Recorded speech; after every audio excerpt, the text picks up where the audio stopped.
किसी पे भरोसा करो मत करो, शरद पवार साहब की राजनीतिक सूझबूझ पे इस देश का कोई भी नेता सवाल नहीं उठा सकता। नहीं, उन्होंने अपने लोगों के साथ मुझे लगता है गलत किया है, गद्दारी करी है। इसका जनता जवाब देगी 20 नवंबर को। जो शिवसेना से गद्दारी की है, जो एनसीपी से गद्दारी की है, जो कांग्रेस से गद्दारी की है, वो महायुति में है। और जो इस गद्दारी का बदला लेना चाहते हैं अपनी अस्मिता के लिए, शिवाजी महाराज के विचारों को, साहू जी महाराज को, फुले जी की, आंबेडकर जी के विचारों की जो सुरक्षा करना चाहते हैं, वो महाविकास आघाडी के साथ है। आपल्यासोबत फाद अहमद आहेत, राष्ट्रवादी काँग्रेस शरदचंद्र पवार पक्षाचे अधिकृत उमेदवार. काही वेळामध्येच आपला उमेदवारी अर्ज दाखल करतायत. काय पहिली प्रतिक्रिया? खरं तर अनेक संघर्ष तुम्हाला सहन करावा लागला, मात्र तुमची उमेदवारी आता निश्चित झाली आणि तुम्ही फॉर्म भरायला. नहीं, मैं शरद पवार साहब का, सुप्रियाताई सुले, जयंत पाटिल जी का धन्यवाद करना चाहता हूं। और मैं अक्सर एक बात बोलता हूं कि इस देश का सबसे बड़ा राजनीति का कोई चाणक्य है तो वो शरद चंद्र पवार साहब हैं। अगर उन्होंने मुझे उम्मीदवारी दी है, और वो एक ऐसे चाणक्य हैं जो अपनी फर्जी चाणक्य आए थे ना, वो रंगा बिल्ला के नाम पे, उनको भी कई बार पटकनी दे चुके हैं। तो किसी पे भरोसा करो मत करो, शरद पवार साहब की राजनीतिक सूझबूझ पे इस देश का कोई भी नेता सवाल नहीं उठा सकता। मुद्दों पे चलाऊं लड़ूंगा। इसमें 10 साल के अंदर मौजूदा विधायक साहब ने इस इलाके को कितना पिछड़ा किया है, मैं वो लोगों के बीच में लेके जाऊंगा। और हमारा मुद्दा साफ है। देखिए, हम संवैधानिक लोग हैं, हम बाबा साहब के, अंबेडकर के कलम वाले लोग हैं, हम छत्रपति शिवाजी महाराज के कम्युनल हार्मनी की बात करने वाले लोग हैं। हमने ये तय कर लिया है, अपनी लड़ाई कलम से लड़ेंगे। और जो इन्होंने बीजेपी के साथ जाकर सेकुलर वोट को धोखा दिया है, मैं अक्सर एक बात और बोलता हूं कि पहले चोरी जो है रात में हुआ करती थी, कच्चा बनियान वाले आते थे और चोरी करके निकल जाते थे। शरद चंद्र पवार साहब की पूरी जिंदगी भर की मेहनत, और अभी कन्हैया ने एक बहुत अच्छी बात बोली, ये मत बोलिया करिए शरद पवार गुट, ये बोला कीजिए ओरिजिनल एनसीपी या डुप्लीकेट एनसीपी। ओरिजिनल एनसीपी मतलब शरद पवार साहब। शरद पवार साहब ने महाराष्ट्र के एक एक गांव, एक एक तालुका में जाके जिस पार्टी को बनाया था, मैं बोलना नहीं चाहता किन संस्थानों का इस्तेमाल करके उनका सिंबल छीन लिया गया है। ये कसम खाता है आज ये एनसीपी, शरद पवार एनसीपी का जो एक अदना कार्यकर्ता होने के नाते हमने ये प्रतिज्ञा ली है, जब तक पार्टी का, हमारी पार्टी का सिंबल, हमारी पार्टी का नाम हम वापस नहीं लेके आएंगे, तब तक सड़क से लेके सदन तक हम लड़ाई लड़ेंगे। लेकिन लास्ट तक हमने देखा कि पार्टी में जिस तरह से आपको लेके विरोध हो रहा था, इस चीज को आप कैसी तरह से देखते हैं? क्योंकि पार्टी के जो स्थानीय लोग जो होना चाहिए आपके साथ, वो तो अभी दिख नहीं रहे। खाली तालुका अध्यक्ष एक हमारे यहाँ पे, एक खाली तालुका अध्यक्ष यहाँ का नेता होता है। ये मेरे बॉस हैं। सुप्रिया सुले आने वाली, सुप्रियाताई सुले आपको पता है बॉम्बे में नहीं है। उन्होंने मुझसे कहा फाद 3 बजे तक का लास्ट टाइम है, तुम एक काम करो, तुम फॉर्म भर दो, मैं रैली में आऊंगी। पहली बात। दूसरी बात ये है कि देखिए, लोकतांत्रिक पार्टी है, लोगों को विरोध करने का अधिकार है। ये पार्टी रंगा बिल्ला नहीं चलाते हैं कि कोई अपनी विरोध भी जो है दर्ज ना करा सके। शरद पवार सबसे बड़ा लोकतांत्रिक नेता और सेकुलर नेता इस देश में, सबसे बड़े कद्दावर नेता हैं।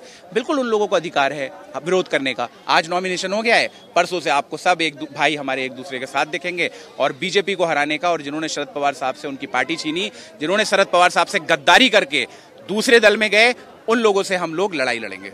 अणुशक्ति नगर और शिवाजी नगर मानखुर विधानसभा को लेकर अभी जो महाराष्ट्र में चित्र दिखाई दे रहा है, एक तरफ अपक्ष, दूसरी तरफ महायुति का उम्मीदवार, इस चीज को आप किस तरह से देखते हैं? देखिए, मैं नवाब भाई जब से जेल में गए हैं तब से वो बहुत ही कंफ्यूजिंग स्टेट में है। मैं ये नहीं कहता हूं उनको जेल सही भेजा गया था, गलत, ये मेरा काम नहीं है। इतना कंफ्यूज उन्होंने राजनीति की, और बहुत अच्छे, मैंने सुना है, चाणक्य राजनीति थे। लेकिन जनता को बेवकूफ समझने की गलती अक्सर कुछ लोग कर देते हैं। इस बार उन्होंने जनता को बेवकूफ समझने की गलती कर दी है। जनता हमारी मालिक है, ये राजशाही नहीं है, ये बाबा साहब अंबेडकर का लोकतंत्र है। लोकतांत्रिक तरीके से लड़ाई लड़ेंगे और जीतेंगे। किस मुद्दों को लेके आप अणुशक्ति नगर में? मुद्दे ये हैं कि 10 साल विधायक और मंत्री रहने के बाद भी हमारे यहाँ पे एक भी मैटरनिटी सेंटर नहीं बना, एक भी स्कूल नहीं बना, एक भी कॉलेज नहीं बना। जब सुप्रियाताई मेरे प्रोग्राम में आई थी, चीता कैंप जो है वो रोड लाइफ लाइन है, ताई का 3 बार ऐसे करके पैर मुड़ा था और बड़ी मुश्किल से ताई स्टेज तक पहुंची थी। आप भारत नगर में जाइए, वहां पीने का पानी नहीं है।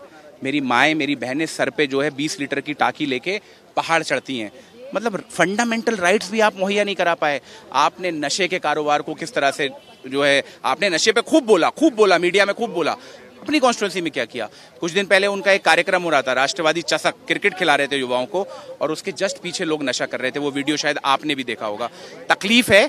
मैं वादा करता हूं कि एक विजन और एक सपना लेकर मैं अणुशक्ति नगर के लिए निकला हूं, और मैं जो भी रहा, सड़क से लेके सदन तक, मैं अणुशक्ति नगर की जनता की लड़ाई लड़ूंगा। और एक बात और बोलता हूं, अगर ऊपर वाले ने मुझे जिंदगी दी तो 30 साल राजनीति करूंगा, और 30 साल राजनीति करने का विजन लेने वाला बगैर जनता के नहीं कर सकता। जनता के साथ जाऊंगा, जनता की समस्याओं का समाधान करूंगा, और ये शौक है धंधे के लिए राजनीति में नहीं आए। अगर हम लोग नौकरी करना चाहते तो शायद बहुत बड़े संस्थानों में हमें नौकरी मिल गई होती। ये भी पीएचडी है, मेरी पीएचडी भी 2-3 महीने में हो जाएगी। राजनीति का शौक है लोगों का। हम उन परिवारों से आते हैं जिनके परिवारों में कभी किसी ने 10वीं भी पास नहीं की, लेकिन हम लोगों को बाबा साहब अम्बेडकर के संविधान और इस लोकतंत्र ने ये ताकत दी, पब्लिक फंडेड एजुकेशन ने ये ताकत दी कि आज हम अंग्रेजी में, मराठी में, हिंदी में, फ्रेंच में बड़े से तानाशाह की आंखों में आंखें डाल के बोल सकते हैं कि ये गलत है और ये सही है। कन्हैया जी, किस तरह से महाराष्ट्र का इलेक्शन आप देख रहे हो? जिस तरह से अभी महाराष्ट्र में आपने ओरिजिनल और डुप्लीकेट एनसीपी पार्टी का भी जिक्र किया। देखिए, चुनाव सीधे तौर पे गद्दार और वफादार के बीच में है। जो शिवसेना से गद्दारी की है, जो एनसीपी से गद्दारी की है, जो कांग्रेस से गद्दारी की है, वो महायुति में है। और जो इस गद्दारी का बदला लेना चाहते हैं अपनी अस्मिता के लिए, शिवाजी महाराज के विचारों को, साहू जी महाराज को, फूले जी की, अम्बेडकर जी के विचारों की जो सुरक्षा करना चाहते हैं, वो महाविकास आघाड़ी के साथ है। और ये चुनाव सीधे तौर पे अपनी संपत्ति और अपनी अस्मिता को सुरक्षित रखने का, और जो महाराष्ट्र की अस्मिता और संपत्ति के साथ खिलवाड़ कर रहे हैं उनको जवाब देने का चुनाव है। महाराष्ट्र में जिन जिन लोगों पे आरोप हुआ था वो सब लोग अभी बीजेपी के जो साथ थे, वो अभी एनसीपी राष्ट्रवादी के साथ जो लोग थे अभी वो बीजेपी में दिखाई दे रहे हैं। किस तरह से बदलाव आपको 5-6 महीने में दिखाई दिए महाराष्ट्र के? अंग्रेज भी ऐसा करते थे ना, भारतीय लोगों को जो है सीईओ बना करके रखते थे और फिर यहाँ का माल लूट करके ले जाते थे। ये महाराष्ट्र की जनता समझ रही है।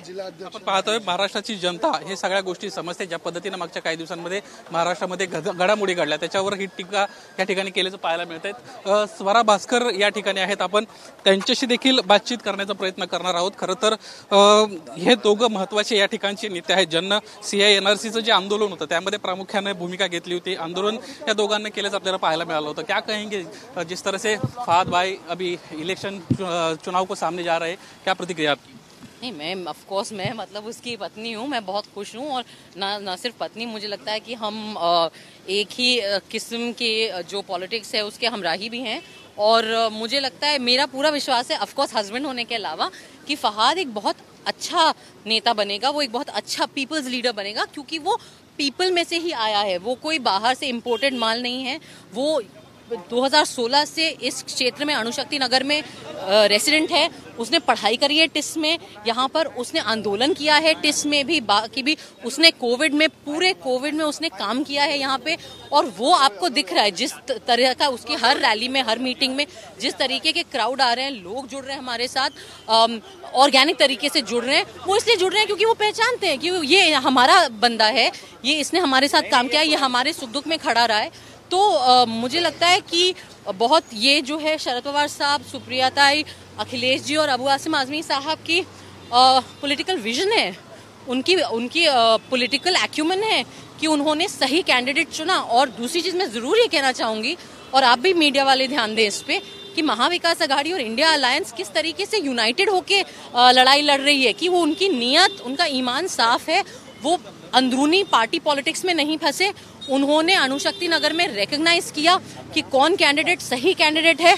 वो कैंडिडेट अखिलेश सर ने खुद भेजा, अबू आसिम आजमी साहब ने खुद भेजा, सुप्रिया जी और शरद पवार साहब ने उसको एक्सेप्ट किया। क्योंकि आप देख सकते हैं कि वो लोग हैं जो सही में क्षेत्र का भला चाहते हैं, वो सही में महाराष्ट्र का भला चाहते हैं। वो ओरिजिनल लीडर है महाराष्ट्र के, ना कोई डुप्लीकेट गद्दार मिली भगत। फहद भाई ने एक बहुत इंपॉर्टेंट मुद्दे को हाईलाइट किया, ड्रग्स का मुद्दा यहाँ पे उन्होंने हाईलाइट किया। इस मुद्दे को आप किस तरह से देखते हैं? 6-7 साल से आपका यहाँ पे आना जाना है। आप ड्रग्स का मुद्दा, शिक्षा का मुद्दा, 15 साल से आप सत्ता में थे, आप यहाँ पे आके अब क्या वायदे कर रहे हो? आप क्या कर रहे थे 15 साल से? सो रहे थे आप लोग। यहाँ पे शिक्षा, तमीज का कॉलेज नहीं है, यहाँ पे हायर एजुकेशन का आपने कुछ नहीं किया, यहाँ पे हॉस्पिटल प्रॉपर नहीं है, मटर्निटी वार्ड नहीं है। आप इतना लड़की बहन पैसा फेंकना आसान होता है, कुछ अच्छा सीरियस काम जिससे लोगों की जिंदगी में फर्क आए, क्या किया आपने औरतों के लिए? यहाँ पे मटर्निटी वार्ड नहीं है यहाँ पे महिलाओं के लिए। ड्रग्स का मुद्दा है, ड्रग्स एक ऐसा मुद्दा है जो यंग यूथ को इफेक्ट करता है, हर घर हर परिवार को इफेक्ट करता है। ये 3 मेजर मुद्दे हैं जो आई थिंक फहद के लिए और फहद के कैंपेन में हम लोग हाईलाइट करेंगे। और इस पे भगवान करे वो जीतेगा, आई एम श्योर वो जीतेगा। एंड जब वो जीतेगा, विधायक बनेगा, ये 3 मुद्दों पे वो काम करेगा। आखिरी सवाल, यहाँ के जो कैंडिडेट है और उनके पिताजी पास वाले विधानसभा क्षेत्र से चुनाव लड़ने जा रहे हैं, ये दोनों बेटे और उनके पिताजी का जिस तरह से अभी चल रहा है, इस चीज को आप किस तरह से देखते हैं? महायुति के साथ, एक महाविकास आघाड़ी के साथ जाने का एक नहीं, उन्होंने अपने लोगों के साथ मुझे लगता है गलत किया है, गद्दारी करी है। इसका जनता जवाब देगी 20 नवंबर को। हम कोई नहीं होते उसके ऊपर कमेंट करने वाले। उनको जनता बताएगी कि जनता का अपनी क्या प्रतिक्रिया है उनकी इस गद्दारी पर। उनका ऐसा कहना है कि अजित पवार जी ने उनको साथ दिया था, इसलिए उन्होंने उस तरह का डिसीजन लिया है। जो जनता पवार जी के साथ उसे चुनेगी। एक बात बीच में काट के ये बोलूंगा, सुप्रियाताई जब मेरे कार्यक्रम में आई थी तो सुप्रियाताई ने बताया कि मैंने आंसू पोंछे हैं सना के और नवाब मलिक साहब के परिवार के। तो शरद पवार साहब अपने लोगों के लिए खड़े रहते हैं। ये जब ये सारी चीजें हुई तो शरद पवार साहब पूरी तरीके से जो है खड़े रहे थे, और ये सुप्रियाताई ने अपने मेरे कार्यक्रम में भी इस बात को बोला था, तो ये बिल्कुल झूठ है। अजित पवार साहब ने हो सकता है साथ दिया, वो साथ देने का मतलब ये है कि मैं विचारधारा भूल जाऊं। साथ देने का मतलब ये है मैं उन लोगों के साथ चला जाऊं जो लोग छत्रपति शिवाजी महाराज की अस्मिता से खिलवाड़ कर रहे हैं। मेरा बहुत सारे लोग साथ दे सकते हैं, लेकिन राजनीति विचारधारा के लिए होती है, राजनीति नेता बन। उनका इसके ऊपर कहना यह है, ना समाजवादी ना राष्ट्रवादी, ओनली नवाबवादी। नवाबवादी नहीं, ये तो राजशाही हो गई। राजशाही में ये होता है कि व्यक्ति बड़ा होता है। लोकतंत्र के अंदर व्यक्ति बड़ा नहीं होता, पार्टी बड़ा नहीं होता, भारत का संविधान बड़ा होता है। और भारत के संविधान की जो मजाक इस देश की भारतीय जनता पार्टी ने उड़ाया है, जिस तरह से आए दिन इन्होंने छत्रपति शिवाजी महाराज की अस्मिता के साथ खिलवाड़ किया है, बाबा साहब अम्बेडकर के साथ खिलवाड़ किया है, जनता तैयार रहे। पहली बार ऐसा देखने को मिल रहा है कि चुनाव का इंतजार कॅन्डिडेट से ज्यादा जनता कर रही आहे। आपण पाहतोय लोक निवडणुकीचा या ठिकाणी वाट पाहत होते आणि नक्कीच ह्या मतदानाच्या माध्यमातून लोक नेमकी उत्तरं देतील, जनता कुणासोबत आहे लवकरच कळेल, अशा पद्धतीची प्रतिक्रिया फवाद अहमद यांनी दिली आहे। Cameraman Sachin Shinde sir, Nilesh Budawale, ABP Majha, Mumbai. ABP माझा, उघडा डोळे बघा नीट।